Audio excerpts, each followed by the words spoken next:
Remarkably strong animated movie from director Brad Bird. It's The Iron Giant from 1999. Here's why I love this movie. I find it rewatchable and great. Coming up next.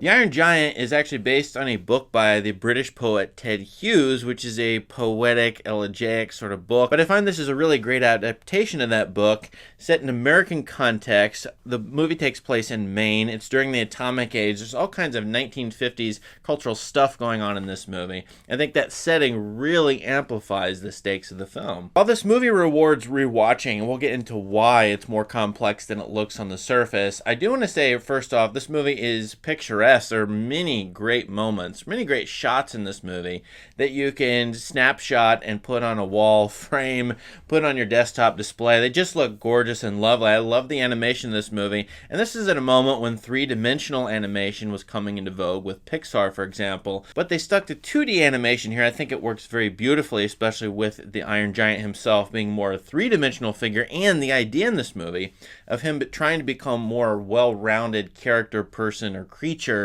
That three-dimensionality, him lacking it at times with looking two-dimensional, but then there's a three-dimensionality to the two-dimensionality. That's a really interesting comment on his character and perhaps the other characters in this movie. Anyway, the film is set in 1957 Maine, and a character or visitor from space comes down and visits the Earth. Now, he meets a boy. The boy goes and makes a friend with this E.T.-like figure, who's also a Frankenstein-like figure. Hogarth, the boy calls him, a child who's learning things, and the boy teaches him language.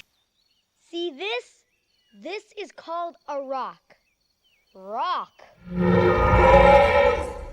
Good. And already we have an E.T. story, a Frankenstein story. It's a little bit of Pinocchio in here. And that's sort of the charm of the Iron Giant, is it mixes these well-known films or stories together. But there's a catch. The boy is being hounded or harassed or pursued by the FBI. Hey there, Scout. Kent Mansley. I work for the government.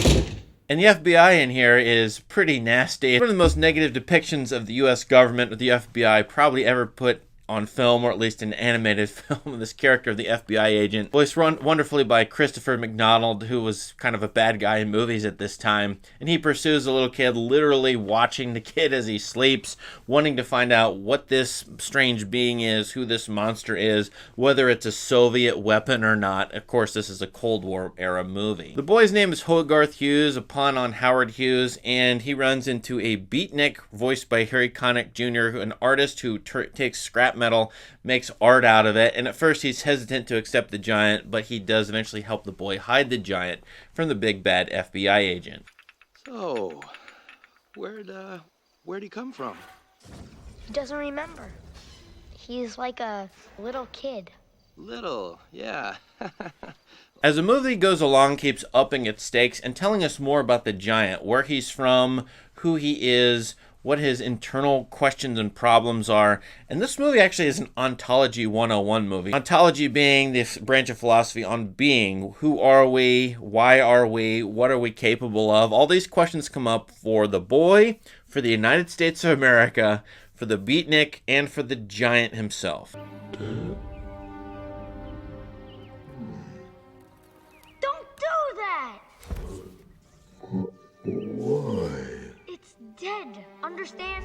Now, one thing I think this movie is talking about is that it's a stranger comes to town story, sort of an immigrant from space, a la Superman, a la E.T., in which a visitor comes down and he's misunderstood by the general population or by the government, harassed, hounded, captured, and the government's going to do big bad things because it's a time of paranoia. We don't like outsiders coming in or the threat of foreign invasion, a la the Soviet Union, the Cold War, that sort of paranoia. Here the movie is talking about cultural zeitgeist and how at times and places it disallows a unique creature like the giant to come in and help human civilization. He could help eat our garbage. He could help build art, build buildings. Obviously, he's used mechanically in this movie. There could be a symbiosis between the Iron Giant and humans themselves. But unfortunately, this initial reaction to a visitor like him is to kill him, get rid of him, a la something like War of the Worlds, which is quoted in this movie in parts. Now, I love this movie because of the giant himself, voiced by Vin Diesel, and gets sort of given this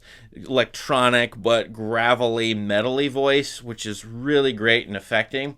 And the giant is confronted with the fact that he's a creature who can think, who learns what death is, considers that things around him might die, including his friends, asks himself whether he himself might die. Really interesting questions coming up in a kid's movie. What happens to me when I die? Will I die? What is death? Why is there death? All these questions are coming up in the movie for the giant in particular, who has to ask himself about his own nature. And one question comes up, is he a weapon? Specifically, is he just a gun? He's our friend. He's a piece of hardware, Hogarth. Why do you think the army was here? He's a weapon. A big gun that walks.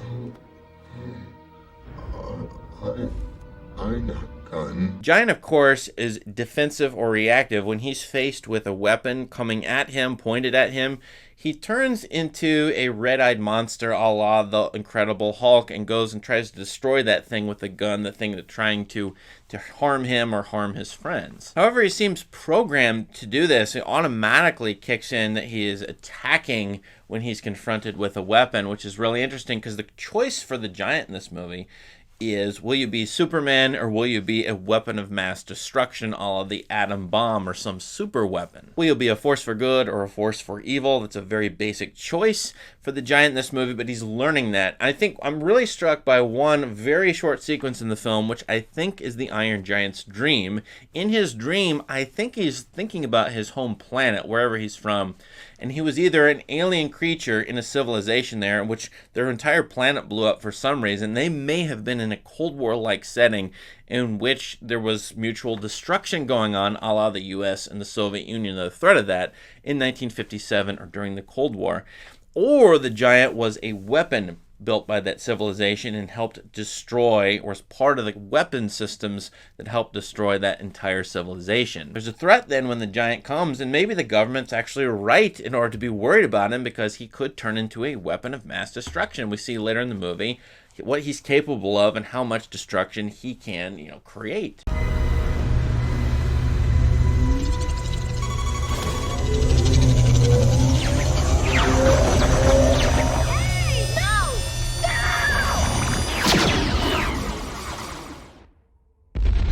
Nevertheless, the boy plus the artist slash beatnik figure out he's a creative, generous friend, or can be. And this line in the movie comes up, typical line in the children's movie, you are what you choose to be. This comes up with moral and existential choices for the giant later on, and he gets to decide who he is later on. Is he a gun, or is he Superman? Is he a helper, or is he a foe? All of these questions come up when he's confronted with the Cold War paranoia that attacks him. This is the directorial debut, as I said, of Brad Bird, who later on will depict creatures who are interested in making art that can be consumable, a la Ratatouille. Here the giant eats scrap metal, but he can also transform it into art.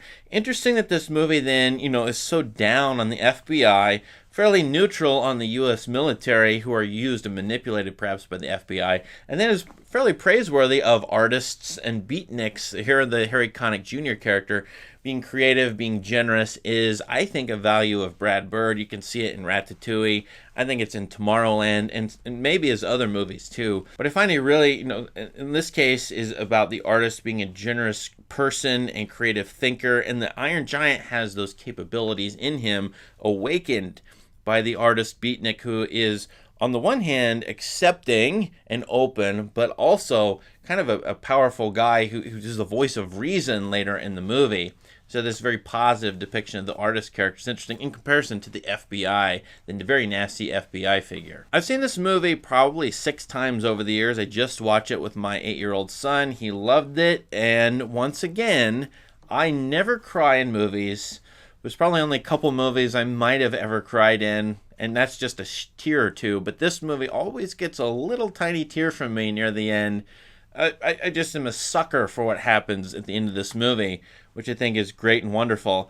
I would encourage you to read the Ted Hughes book, because this movie ends about halfway through the book, and there's much more to the book than this, but this is a really creative and interesting movie, and I just love it to death as far as animated fare for families. What do you think of The Iron Giant? Let us know in the comments. Please subscribe to this channel for more great content. Have a great day.